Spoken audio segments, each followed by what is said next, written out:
नमस्कार, स्वागत है आपका खबरों का पंचनामा में। मैं हूं आपके साथ वक्ता। हम लेकर आए हैं देश और दुनिया की 5 बड़ी खबरें, जिस पर चर्चा के लिए हमारे साथ स्टूडियो में मौजूद हैं कैपिटल टीवी के editor in chief doctor Manish Kumar ji. Doctor साहब, आपका बहुत बहुत स्वागत है। धन्यवाद। सबसे पहले नजर डालते हैं आज की हेडलाइंस पर। 12 सांसदों के निलंबन पर पक्ष विपक्ष में आर पार। वेंकैया नायडू बोले, 11 अगस्त को क्या हुआ पूरे देश ने देखा, विपक्ष करेगा सत्र का बहिष्कार। आंदोलन खत्म करने के मामले में किसान संगठनों में मतभेद। पंजाब से आए किसान घर वापसी को हैं तैयार, लेकिन टिकैत ने दी बॉर्डर पर डटे रहने की धमकी। बुरे फंसे नवाब मलिक, एक बैंक ने दायर किया 1000 करोड़ रुपए का मानहानि का केस। कोर्ट ने नवाब को दिया 6 हफ्ते का समय। सिद्धू ने केजरीवाल के वादों पर जमकर हमला बोला। आम आदमी पार्टी के 2015 के चुनावी वादों पर सवाल उठाए। कहा, दिल्ली की कितनी महिलाओं को दिए 1000 रुपए। भारत ने ओमिक्रॉन वेरिएंट से जूझ रहे अफ्रीका की मदद का किया ऐलान। पूर्व क्रिकेटर पीटरसन बोले, थैंक यू मोदी।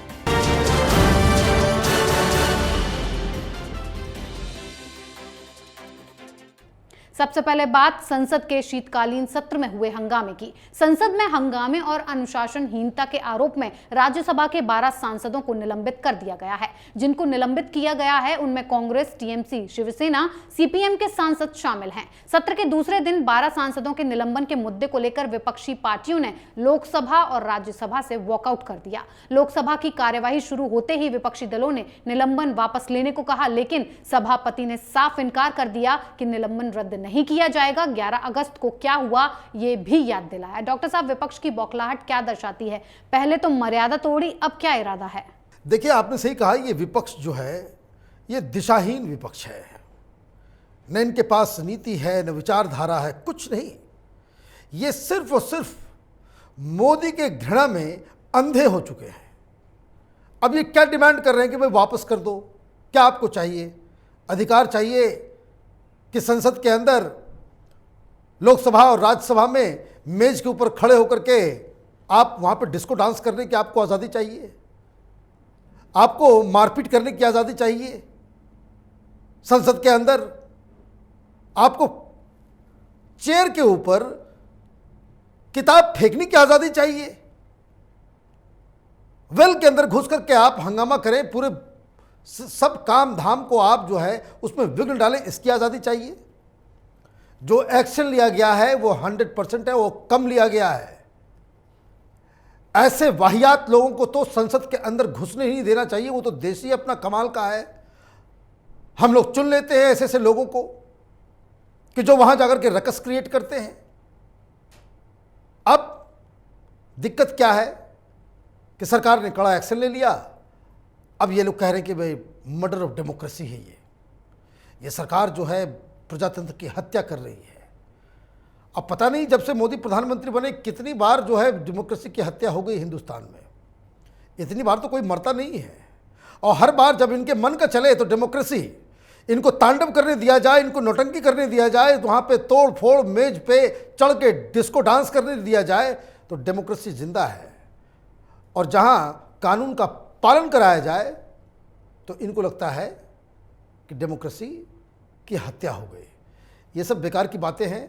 इस तरह के लोगों को देश की जनता देख रही है और ऐसे सांसदों, ऐसे विधायकों, ऐसे नेताओं जो संसद या विधायिका की गरिमा को पाल नहीं सकते, उनको पब्लिक जीवन में रहने का कोई अधिकार भी नहीं होना चाहिए। जी डॉक्टर साहब, अगली खबर किसान आंदोलन में पड़ी फूट पर। कृषि कानून और फर्जी आंदोलन के जरिए राजनीति कर रहे टिकैत फेल हो गए हैं। जैसे ही कृषि कानून वापस हुए, आंदोलन से जुड़े लोगों में ही फूट पड़ गई है। संयुक्त किसान मोर्चा में आंदोलन को समाप्त करने को लेकर अलग अलग राय रखने वाले 2 ग्रुप बन गए हैं। सूत्रों के मुताबिक पंजाब के कुछ किसान संगठन, जो कि बड़ी तादाद में हैं, वो कृषि कानूनों की वापसी के बाद अपने आंदोलन खत्म कर अपने घरों की ओर लौटना चाहते हैं। किसानों का दूसरा ग्रुप, जिसमें राकेश टिकैत हैं, आंदोलन में मतभेद की खबरों को गलत बता रहे हैं और कहा है कि आंदोलन में फूट का भ्रम सरकार फैला रही है। आंदोलन स्थल पर कोई भी घटना अगर सामने आती है तो इसके लिए पूरी तरह सरकार ही जिम्मेदार होगी। डॉक्टर साहब,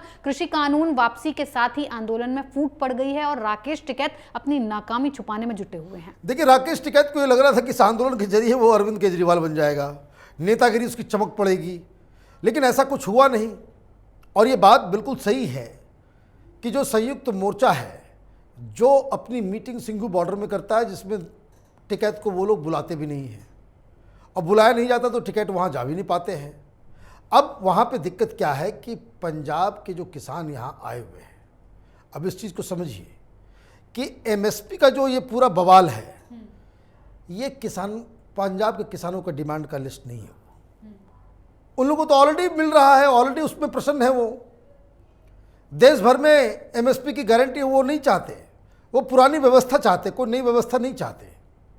दूसरी बात ये कि एक तो ये प्रॉब्लम है, लेकिन वो खुल करके सामने आकर के बोल नहीं सकते। दूसरी बात ये है कि उसमें चडूनी है, चाहे और भी सारे जो लीडर हैं, ये लोग पहले ही घोषणा कर चुके हैं कि भाई हम लोग पॉलिटिकल पार्टी बनाएंगे, अभी चुनाव लड़ेंगे जा करके। तो उनको लड़ना है चुनाव, यहाँ बैठे रहेंगे तो उधर जाकर के चुनाव कैसे लड़ेंगे। तीसरी बात यह है कि एक फटीग सा भी आ गया है, इतने दिनों से ये चल रहा है तो एक थकान भी है। और इस सबसे अहम बात यह है कि जब ये मसला पूरी तरीके से फेल हो गया है तो ये जो बाहर से फंडिंग वंडिंग जो आता था, पॉलिटिकल पार्टीज जो फंडिंग वगैरह कर रही थी, उन लोगों ने भी अब हाथ खींच लिए हैं। तो मुद्रा है नहीं, जज्बा है नहीं, मुद्दा भी नहीं है, मुद्रा भी नहीं है, तो ये क्या करेंगे। तो ये जो सिंघू बॉर्डर में जो पंजाब से आए जो संगठन है, वो वापस जाना चाहते हैं। कल उसकी मीटिंग होगी, और अगर वो वापस जाने की घोषणा कर देते हैं तब तो ये टिकैत के लिए बड़ा एम्बैरेसिंग सिचुएशन हो जाएगा।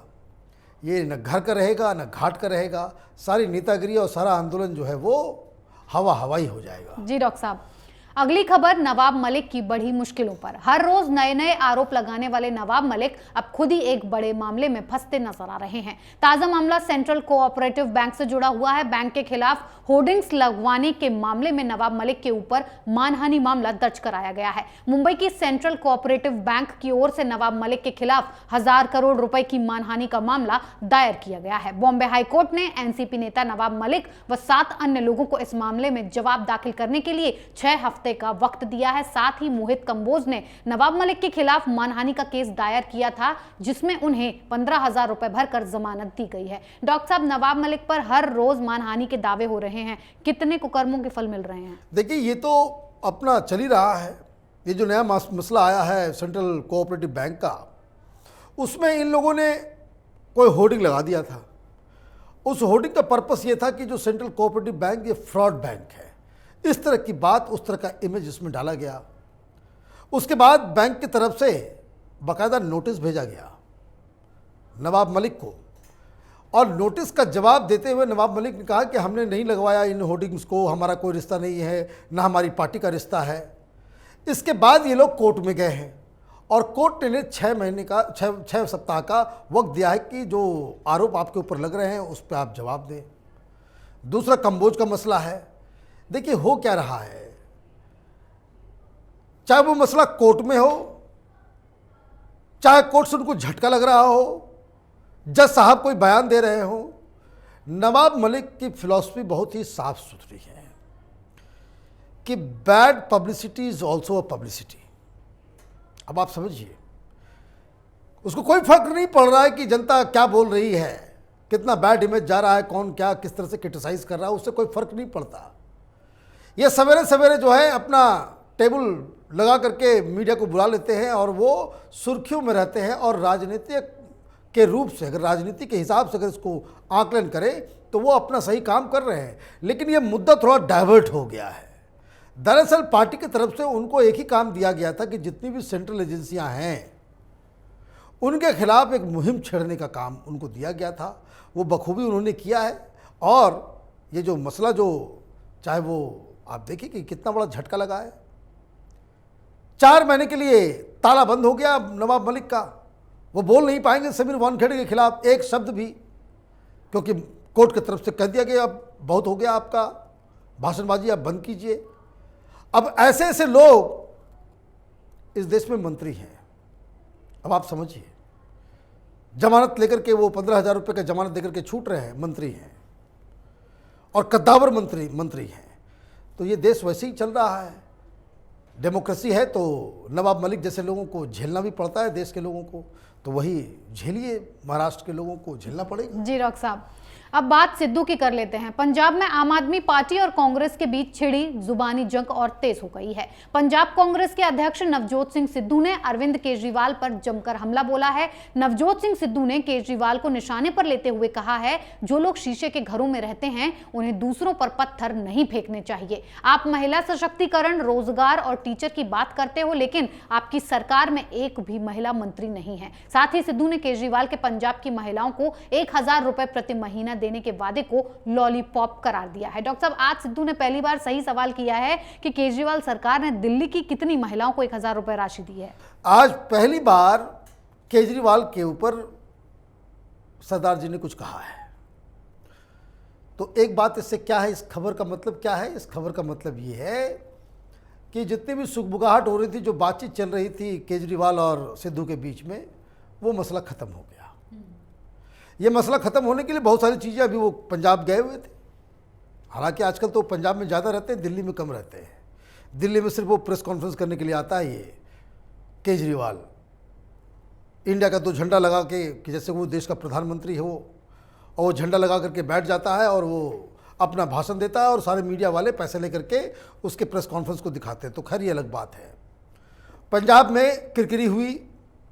पंजाब में जब ये पहुँचा, कार्यकर्ताओं से संबोधन कर रहा था, तो वहाँ मुख्यमंत्री की चर्चा हो गई।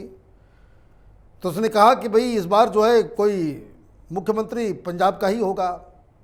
अभी देश भी गजब है ना, लोग ताली बजाने लग गए। लेकिन वहाँ मान ग्रुप में एक बवाल मच रहा है।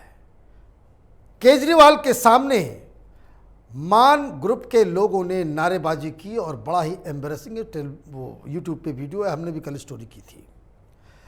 इसका मतलब ये है कि आम आदमी पार्टी के अंदर ही मुख्यमंत्री को लेकर के बवाल मचा हुआ है, और इसलिए किसी सिद्धू को केजरीवाल अफोर्ड नहीं कर सकते कि उनको बाहर से बुला करके मुख्यमंत्री का चेहरा बना दिया जाए। अगर ऐसा होता है तो पार्टी टूट जाएगी, चुनाव से पहले ही किरकिरी हो जाएगी, और सिद्धू एक ही शर्त पे उस पार्टी में रहेंगे, चाहे वो कांग्रेस हो या फिर आम आदमी पार्टी हो या कोई भी और पार्टी हो। अनटिल अनलेस उनको मुख्यमंत्री का चेहरा नहीं बनाया गया, वो इस चुनाव में सिर्फ बवाल करेंगे। तो आम आदमी पार्टी का रास्ता बंद हो गया। आम आदमी पार्टी से जो समझौते की बात चल रही थी वो फेल हो गया। इसलिए पहली बार उन्होंने केजरीवाल के ऊपर हमला बोला। मुद्दे क्या उठाए वो इमैटेरियल हैं। असली बात यह है कि सिद्धू और केजरीवाल के बीच अब कोई पैक्ट नहीं होगा। जी डॉक्टर साहब, आखिरी खबर पीएम मोदी के ऐलान पर। पीएम मोदी ने एक बार फिर ऐसा सराहनीय कदम उठाया है कि दुनिया भर में उनकी प्रशंसा हो रही है। और इंग्लैंड क्रिकेट टीम के पूर्व बल्लेबाज केविन पीटरसन ने तो पीएम नरेंद्र मोदी के मुरीद ही हो गए हैं। कोरोना के नए वेरिएंट ओमिक्रॉन से प्रभावित अफ्रीकी देशों की मदद पर भारत की तारीफ की है। प्रधानमंत्री नरेंद्र मोदी को टैग करते हुए उन्होंने ट्वीट किया कि भारत ने एक बार फिर संवेदना दिखाई है, सबसे शानदार देश जहां तमाम नेक दिल लोग रहते हैं। Thank you Narendra Modi. Doctor साहब, एक बार फिर से मोदी जी ने दिल जीत लिया है। पीएम मोदी का ये कदम कितना सराहनीय है? देखिए, बहुत सारे मुल्कों में जब से ये कोरोना का कहर पूरी दुनिया को अपनी चपेट में लिया है, तब से जिस हिसाब से हमने दवाइयाँ, हमने मास्क, हमने अलग अलग चीज़ों को सप्लाई किया है, कई जगहों पे हमने फ्री दिया है, कई जगहों पे हमने कम रियायत दरों में हमने दी है, कई जगहों पे हमने कॉमर्शियल बिजनेस भी किया है वो, और कई सारे मुल्कों में हमने कोरोना के लिए वैक्सीन भेजे हैं, इंडिया द्वारा बनाए हुए हैं। अब इस तरह की चीज़ें हिंदुस्तान वो जिम्मेदारियां निभा रहा है जो कभी विकसित देश उठाया करते थे। अमीर डेवलप्ड कंट्रीज़ इस तरह की चीज़ें थर्ड वर्ल्ड कंट्रीज़ में भेजा करते थे, लेकिन हिंदुस्तान के इस रवैये को पूरी दुनिया में सराहा जा रहा है। तो ये तो अलग बात है, लेकिन इस बात के लिए सराहा जाना चाहिए कि जिस हिसाब से चाक चौबंद व्यवस्था की जा रही है, ये जो नया स्ट्रेन आया है, नया वायरस आया है जो कोरोना का, उसकी तैयारी किस हिसाब से प्रधानमंत्री ने पूरी जिम्मेदारी अपने ऊपर ले ली है, किस हिसाब से हर जगह चेकिंग से लेकर के जो टेस्ट वगैरह होते हैं या फिर हर लोगों के ऊपर नज़र रखने के लिए जो लगातार दिशा निर्देश दिया जा रहा है वो काबिल तारीफ़ है। अच्छी बात यह है कि हिंदुस्तान में अभी तक साउथ अफ्रीकन के उस नए वेरिएंट का कोरोना का केस अभी तक नहीं आया है। ऊपर वाले से प्रे करना चाहिए कि ये बीमारी हिंदुस्तान के सरहद के बाहर ही रहे, क्योंकि हिंदुस्तान में अगर घुसता है हम फिर से लॉकडाउन की स्थिति में पहुंच जाएंगे। जी डॉक्टर साहब, बहुत बहुत धन्यवाद इतनी जानकारी के लिए। धन्यवाद। खबरों का पंचनामा में आज के लिए इतना ही। देश विदेश की बाकी खबरों और उनके सटीक एनालिसिस के लिए देखते रहिए कैपिटल टीवी। हमें लाइक कीजिए, शेयर कीजिए और कैपिटल टीवी को सब्सक्राइब कीजिए। नमस्कार।